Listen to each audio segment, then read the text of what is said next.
business as usual. Kasi ang dami natin. Iginiit ni Pangulong Ferdinand Marcos Jr. ang kahalagahan ng hands-on leadership sa pamahalaan sa gitna ng kanyang patuloy na performance review sa mga ahensya at opisyal ng gobyerno. Sa isang podcast interview, sinabi ng Pangulo na hindi sapat ang umaasa lang sa magagandang report o litrato ng mga proyekto dahil sa ilang pagkakataon ay hindi ito tumutugma sa aktwal na kalagayan sa field.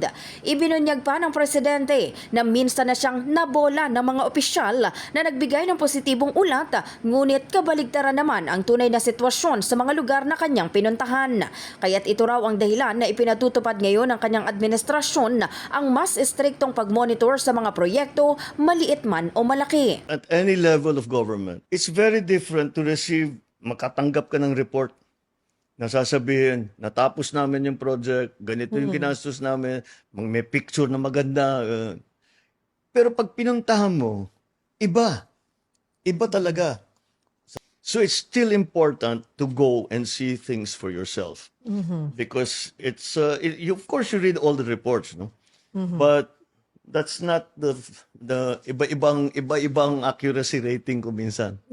Kasabay nito muling binigyang diin ng Presidente ang pagtutol sa kultura ng business as usual sa gobyerno na anyay dekada-dekada nang naging ugat ng pagkabigo sa ilang programa at serbisyo.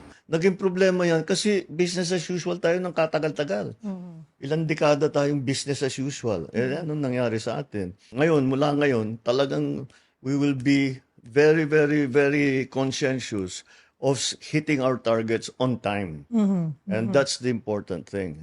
Nilinaw rin ng Pangulo na hindi palulusutin ang sinumang opisyal na hindi nagagampanan ang tungkulin, kaibigan man o hindi. Anya ang pagtatrabaho sa gobyerno ay hindi tungkol sa pagkakaibigan, kundi sa serbisyong dapat na ibinibigay sa taong bayan. In the military, kapag sinasabi, ito yung gagawin mo, pag hindi mo, anong nangyari? Hindi ko nagawa kasi ganyan, out.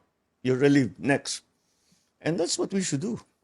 We have to be very, very strict. Look, kahit kaibigan kita, mahal kita at lahat, pero hindi mo nagagawa yung trabaho eh.